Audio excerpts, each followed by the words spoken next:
میں سورہ نساء کا بقیہ حصہ، اس میں 3 مین باتیں بیان ہیں۔ سب سے پہلے تو یہودیوں کی مذمت۔ یہودیوں کی مذمت کیوں بیان ہوئی کہ انہوں نے کیا کیا کہ یہودیوں نے عیسیٰ علیہ السلام کو حسد کی وجہ سے، جب عیسیٰ علیہ السلام مبعوث ہوئے تو عیسیٰ علیہ السلام کو حسد کی وجہ سے سولی پہ چڑھا دیا 33 برس کی عمر میں۔ تو اللہ جل شان نے کیا کیا کہ ایک بندہ اس کو عیسیٰ علیہ السلام کی شکل دے دی، اور یہودیوں نے اس کو جو ہے عیسیٰ علیہ السلام کی مشابہت کی وجہ سے سولی پہ چڑھا دیا، اور اپنی دانست میں یہ سمجھتے رہے کہ ہم نے عیسیٰ علیہ السلام کو مار دیا، جبکہ قرآن میں اللہ جل شان فرماتے ہیں بل رفعہ اللہ الیہ، کہ اللہ جل شان نے عیسیٰ علیہ السلام کو صحیح سالم اپنے پاس بلا لیا، اوپر اٹھا لیا آسمانوں پہ۔ اب احادیث میں بھی، صحیح احادیث میں بھی اس چیز کا تذکرہ ملتا ہے، اور یہ ہمارے عقیدے کا حصہ ہے۔ تو سوال یہ پیدا ہوتا ہے کہ اس کا عقیدے سے کیا تعلق ہے؟ عیسیٰ علیہ السلام نے چونکہ قرب قیامت میں، قیامت کے قریب زمین پہ دنیا میں دوبارہ انہوں نے تشریف لانا ہے، اور حضور صلی اللہ علیہ وسلم کی امتی کی حیثیت سے آنا ہے، اور زمین میں گویا ایک ان کی خلافت ہوگی، اور ان کا جو ہے ان کی دعوت چلے گی، نظام چلے گا، تو ہم نہیں تو ہماری نسلیں یا ان کی نسلیں وہ ان کی اتباع کریں گی، لیکن نبی کی حیثیت سے نہیں آئیں گے، امتی کی حیثیت سے آئیں گے۔ تو آج کل کچھ بعض جدید پروفیسر حضرات وہ اس چیز کا انکار کرتے ہیں، حالانکہ قرآن میں بھی ہے اور حدیث میں بھی ہے کہ عیسیٰ علیہ السلام فوت نہیں ہوئے، بلکہ اللہ نے زندہ آسمانوں پہ اٹھا لیا اور دوبارہ قیامت کے قریب زمین پر تشریف لائیں گے۔ دوسری بات، اللہ نے عیسائیوں کی مذمت کی۔ عیسائیوں نے کیا کیا کہ عیسیٰ علیہ السلام کو اللہ کا بیٹا بنا دیا، اور اللہ نے اس کی وضاحت فرما دی کہ مسیح ہیں، یعنی عیسیٰ علیہ السلام وہ اللہ کے بیٹے نہیں ہیں، مریم کے بیٹے ہیں، اور اللہ تو ایسی ذات ہے جو والدین سے پاک ہے اور اولاد سے پاک ہے، لم یلد ولم یولد۔ اور انہوں نے عقیدہ تثلیث گھڑ لیا، ان اللہ ثالث ثلاثہ، یہ عقیدہ تثلیث انہوں نے بنا لیا کہ اللہ ان تینوں میں سے ایک ہے، ان تینوں میں سے کوئی ایک خدا ہے۔ یہ عقیدہ، طرح طرح کے عقیدے انہوں نے بنا لیے۔ تو عیسائیوں کی بھی مذمت ہوئی۔ اس میں دیکھیں اللہ جل شان نے کتنا فضل فرمایا کہ عیسائیوں کی مذمت، یہودیوں کی مذمت اور امت محمدیہ کی تعریف۔ حالانکہ جرم ان کی امت محمدیہ میں بھی کم نہیں ہے، لیکن امت محمدیہ کی تعریف کی ہے کہ یہ اعتدال والی امت ہے۔ ایسا نہیں ہو سکتا کہ ساری امت گمراہی پر جمع ہو جائے، کچھ لوگ گمراہ ہو سکتے ہیں لیکن ساری امت گمراہی پر جمع ہو جائے، ایسا نہیں ہو سکتا، اس لیے اس کو امت وسطیٰ کہا گیا کہ اعتدال والی امت۔ تیسری چیز سورہ نساء کے اینڈ میں وہ میراث کے احکامات، کچھ شروع میں بیان ہوئے میراث کے احکامات، کچھ اینڈ میں بیان ہوئے۔ تو میراث کے جو احکامات ہیں یہ بڑے تفصیلی ہوتے ہیں، اس کو ماہر مفتیان کرام سے سیکھنا چاہیے۔ اس کے بعد جو ہے سورہ مائدہ شروع ہوئی۔ اب اس سورہ مائدہ جو ہے نا، اس میں بہت زیادہ احکامات نازل ہوئے۔ سب سے پہلی جو چیز اس میں آئی کہ اوفوا بالعقود، کہ اے ایمان والو اپنے عقود کو پورا کرو۔ اب عقود کیا ہیں؟ یہ جو عقد ہے نا، عقد یہ ایک بڑی براڈ ٹرم ہے، بڑی وسیع اصطلاح ہے۔ اس میں ہر قسم کے معاہدے، ہر قسم کے ایگریمنٹ، ہر قسم کا عہد و پیمان، ہر قسم کا اقرار اس میں آ جاتا ہے۔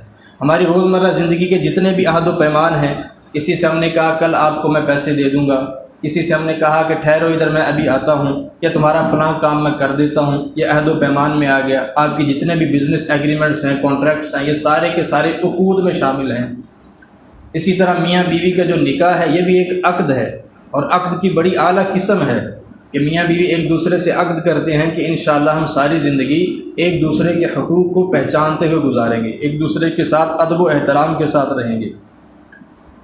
اوفوا بالعقود، اپنے وعدے کو، اپنے عہد کو پورا کرو۔ وعدے کو پورا کرنا ایمان کی نشانی، اور وعدہ خلافی کرنا یہ نفاق کی نشانی ہے، منافقت کی نشانی۔ حدیث میں آتا ہے کہ جو منافق ہے، آیت المنافق ثلاث، منافق کی 3 نشانیاں ہیں، اذا حدث کذب واذا وعد اخلف واذا اؤتمن خان، جب بات کرے تو جھوٹ بولے، جب وعدہ کرے تو وعدہ خلافی کرے، اور جب اس کے پاس امانت رکھوائی جائے تو اس میں خیانت کرے۔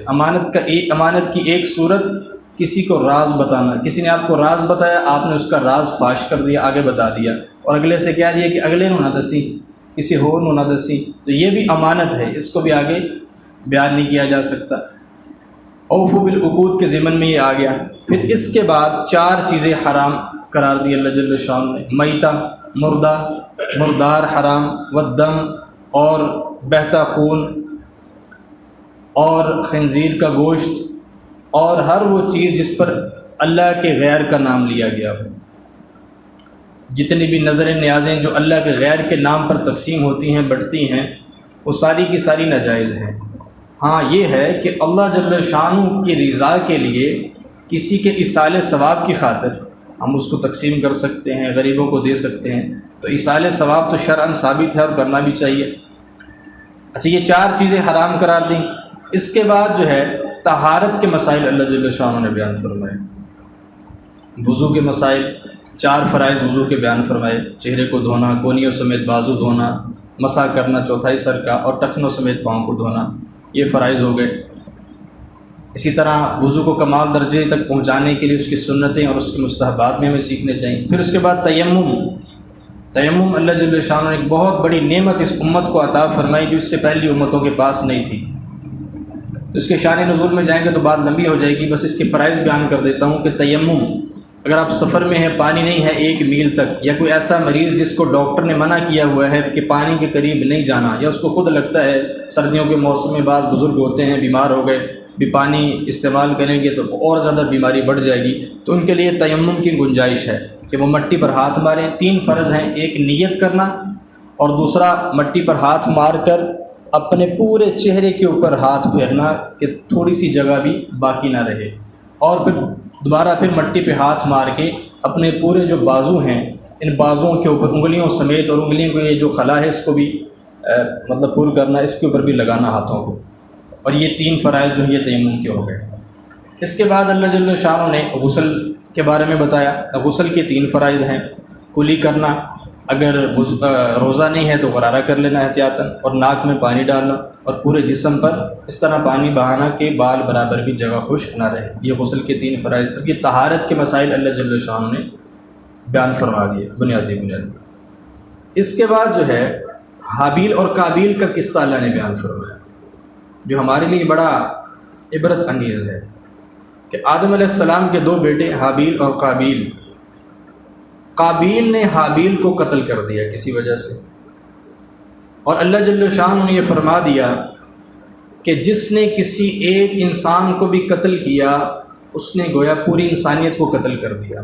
آج ہم معاشرے کے اندر دیکھیں کتنا دنگا فساد اور کتنی بد امنی، اور بندہ مارنے کو تو لوگ کچھ سمجھتے نہیں ہیں، تھوڑی سی بات پر کئی قتل ہو جاتے ہیں۔ ہمارے رشتہ داروں کا گاؤں ہے ادھر شیخو پورہ میں، تو تھوڑی سی لڑائی ہوئی، وہ بڑھتی دونوں طرف سے تقریباً 50 قتل ہو گئے 7-8 سالوں میں۔ تو کتنی بڑی جہالت ہے۔ تو اللہ نے فرمایا کہ ایک انسان کو قتل کرنا ایسے جیسے ساری انسانیت کو قتل کرنا، اور ایک انسان کی جان بچانا ایسے ہے جیسے ساری انسانیت کی جان بچانا۔ اب جان بچانے میں کیا ہے؟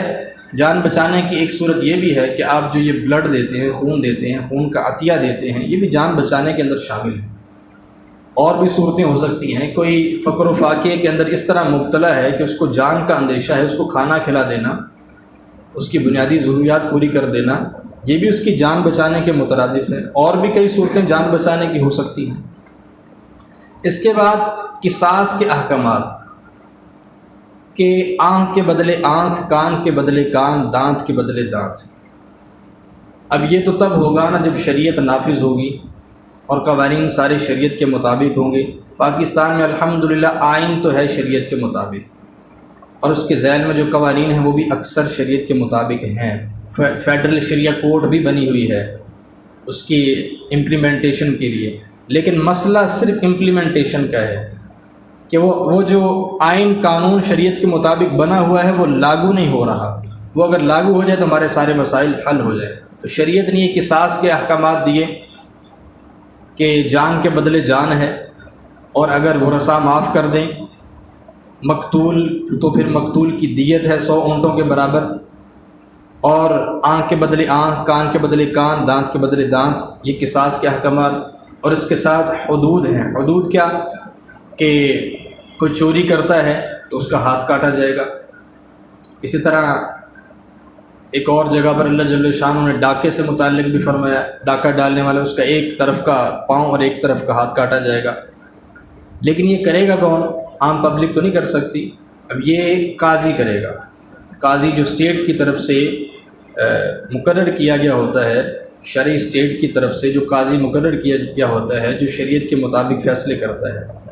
اس کے بعد اللہ جل شانہ نے ایک اور حکم بیان فرمایا کہ تم اپنے معاملات میں شریعت کو سامنے رکھو، شریعت کے مطابق سارے فیصلے کرواؤ اپنے۔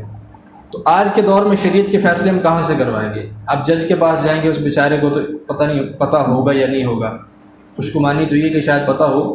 تو شریعت کے مطابق اپنی روزمرہ زندگی کے فیصلے ہم بڑے علماء کے پاس جائیں گے، بڑے مدارس میں جائیں گے، مفتیان کرام کے سامنے اپنے مسائل رکھیں گے، اپنے جتنے بھی ہمارے مالی معاملات ہیں چاہے یا باقی ہماری معاشرتی ضروریات ہیں، معاشرتی مسائل ہیں، وہ علماء مفتیان کرام کے سامنے رکھیں گے۔ آخری چیز جو اس پارے کے اندر بیان ہوئی وہ ہے یہودیوں کی، پھر اللہ جل شانہ نے مذمت کی کہ انہوں نے عزیر علیہ السلام کو اللہ کا بیٹا بنا دیا اور آپ صلی اللہ علیہ وسلم کی بڑی گستاخیاں کی، آپ صلی اللہ علیہ وسلم کو بڑی تکلیفیں پہنچائیں۔ تو اللہ کے نبی نے، تو اللہ جل شانہ نے اپنے نبی کو ان سے بچنے کی تاکید فرمائی اور یہ فرما دیا کہ یہ یہود و نصارہ تمہارے دوست نہیں ہو سکتے۔ اب سوال یہ پیدا ہوتا ہے کہ دوست نہیں ہو سکتے تو کیا ان کے ساتھ حسن سلوک بھی نہ کیا جائے؟ نہیں، آپ کافر کے ساتھ، غیر مسلم کے ساتھ حسن سلوک کریں، شریعت کا حکم ہے۔ ذمیوں کے، نان مسلمز کے، ایک مسلم اسٹیٹ کے اندر حقوق ہیں اور ان حقوق کی ایک لمبی لسٹ ہے، ان کے حقوق ادا کریں، ان پر خرچ کریں، ان کے کام آئیں، لیکن دل میں ان کی محبت پیدا ہو جانا یا ان کے ساتھ دوستیوں کی پنگیں بڑھانا یہ مسلمان کے لیے، مسلمان ریاست کے لیے جائز نہیں۔ ان کے ساتھ تجارت بھی جائز ہے اور دعوت کی نیت سے ان کے ساتھ حسن سلوک یہ بھی جائز ہے، لیکن دوستیاں نہیں ہو سکتی، اس کو شریعت نے منع فرما دیا۔ اب سورہ مائدہ کا جو آخر ہے اس میں کافی سارے ہماری روزمرہ زندگی کے مسائل بیان ہوئے ہیں، جس میں یمین ہے، قسم وغیرہ، تو انشاءاللہ وہ کل بیان کریں گے۔ اللہم صلی علی محمد النبی الأمی وعلی آلہ وسلم تسلیما۔ ربنا ظلمنا انفسنا وإن لم تغفر لنا وترحمنا لنكونن من الخاسرين۔ ربنا آتنا في الدنيا حسنة وفي الآخرة حسنة وقنا عذاب النار، آمين يا أرحم الراحمين، وصلى الله تعالى على خير خلقه محمد وعلى آله وصحبه أجمعين۔ جزاكم الله خيرا۔